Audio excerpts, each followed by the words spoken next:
ప్రేక్షక మహాశయులకు అందరికీ కూడా హృదయపూర్వక పెద్దవారందరికీ కూడా నమస్కారాలు. చిన్నారులందరికీ కూడా హృదయపూర్వక ఆశీస్సులు. ఈరోజు మన యొక్క ముఖ్య విషయాల్లో ఆధ్యాత్మిక పరంగా కూడా కొన్ని కలియుగంలో మనము ఆధ్యాత్మిక పరంగా కూడా కొన్ని విషయాలు తెలుసుకోవాలి. తర్వాత ఈ కలియుగంలో కూడా ధర్మం నశించిపోతుంది, అధర్మం పెరిగిపోతుంది. ఎక్కువ పాపకార్యాలయందు మనం మనసు లగ్నం చేస్తున్నాము, పుణ్యకార్యాలయందు మనసు మనం లగ్నం చేయడం లేదు. పుణ్య కార్యక్రమాలు చేయాలంటే మంచిని ఎన్నుకోవాలంటే చాలా సమయం పడుతుంది. చెడును ఎన్నుకోవడము ఒక నిమిష సమయం కూడా చాలదని మన మహాత్ములు పెద్దలు కూడా మనకు విశదీకరించారు. ఈ కలియుగ ప్రభావం మనం తొలగించుకోవడానికి, కలి పురుషుడి ప్రభావం తొలగించుకోవడానికి మనకు ముఖ్యమైన సాధన ఆధ్యాత్మిక పరంగా కూడా గురు ధ్యానము, తర్వాత ఈ సకల దేవతల యొక్క ధ్యానము. ఈ యొక్క విష్ణు యొక్క ధర్మపత్తులలో శ్రీదేవి భూదేవి అని మీరు పేరు వినుంటారు. తరువాత మనం భూలోకంలో సంచారం చేస్తుంటాము. భూలోకంలో కూడా చాలా ఎక్కువగా పాప కార్యక్రమాలు చేస్తుంటాము, పుణ్య కార్యక్రమాలు కూడా తక్కువగా చేస్తుంటాము.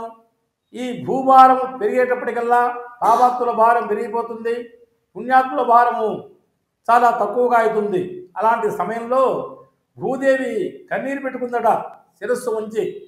ఎందుకు తల వంచావమ్మా అంటే అప్పుడు ఆ భూతల్లి చెబుతుంది, నాకు భూభారం ఎక్కువైపోయింది అనే చెప్పటికల్లా ఆ మాట నారదునితో విన్నవించుకుంటుంది.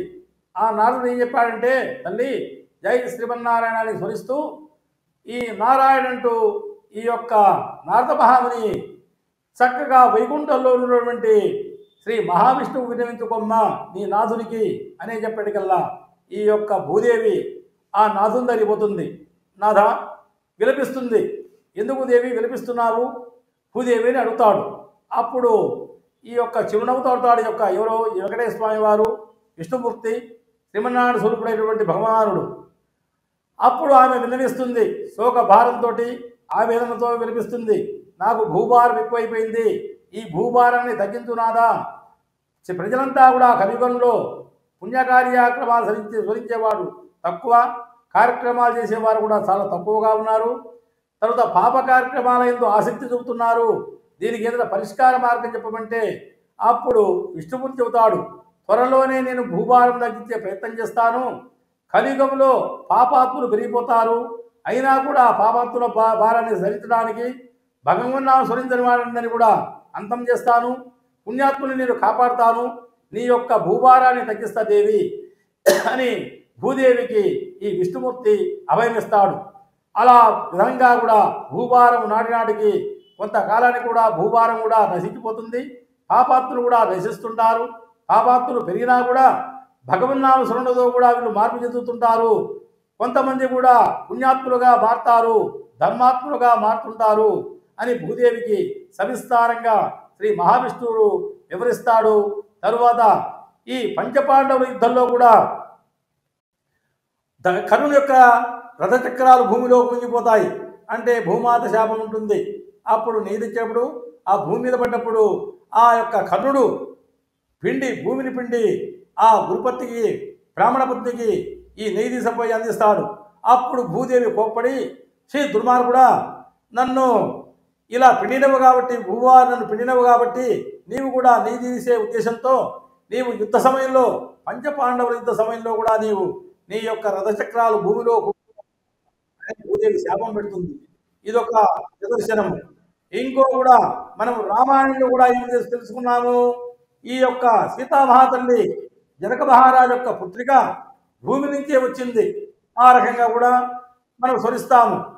ఈ భూదేవి విష్ణుపత్ని నమస్తుతే, భూమి మీద మనం భారం వేసేటప్పుడు ఆ భూమికి నమస్కారం చేసి మన మంచి పద్ధతుల్లో ఎవరైనా సరే మన హిందూ సాంప్రదాయంగా పాటించవలసిన పద్ధతి, ఎవరైనా సరే భూభారం మనం భారం భూమి మీద మోపుతున్నాము, ఆ భూతల్లికి నమస్కారం చేసి, తల్లి మేము పాప కార్యక్రమాలు చేస్తాము, పుణ్య కార్యక్రమాలు చేస్తాము, తప్పులను క్షమించు మాత, భూదేవి మాత అని మనం భూదేవికి చక్కగా విధేయతలతో నమస్కారం చేసి మన పాదము భూమి మీద మోపుతుంటాము.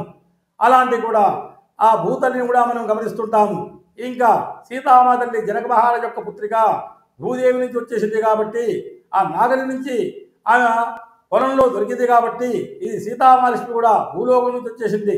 చివరికి కూడా ఈ స్వామివారు శ్రీరామచంద్రమూర్తి ఆ సీతాదేవిని శరీరం పట్టుకుందామంటే సీత అని ఆమె భూలోకంలో వెళ్ళిపోయింది, కానీ ఎక్కడికి కూడా పోలేదు. ఈ భూదేవి కూడా శాంతంగా అప్పుడు ఏమి దొరుకుతుంది?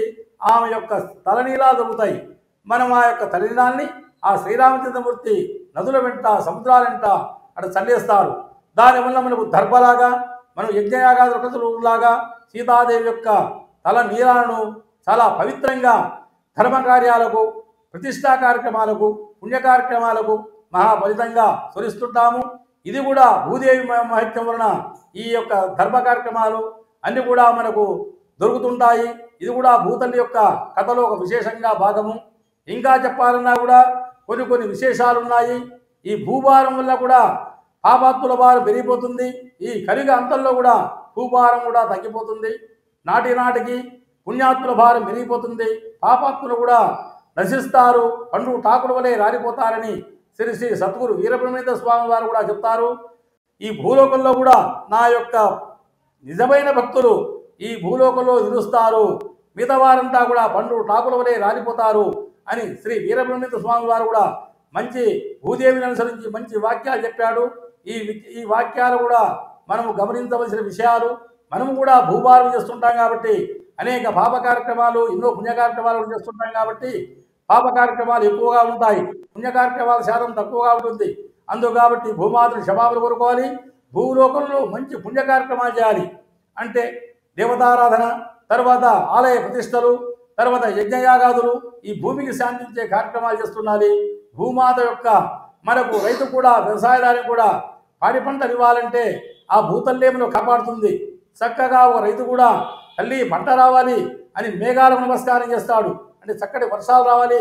భూతల్లి కూడా నమస్కారం చేస్తాడు, నా పంట పొలం బాగా వండాలి, మంచి ధాన్యం రావాలి, నా కరువు కాటకాలు తిరిగిపోవాలి అనే భూదేవి కథలో ఇవన్నీ ఉన్నాయి. కూడా కొన్ని విషయాలు కూడా చక్కగా కొన్ని తెలుసుకుందాము. వీటిల్లో ఏదైనా మీ సూచనలున్నా, అభిప్రాయాలున్నా మా శక్తి ఛానల్ వారికి తెలియపరచవలసిందిగా కోరుతున్నాము. జై భూమాతాకి జై.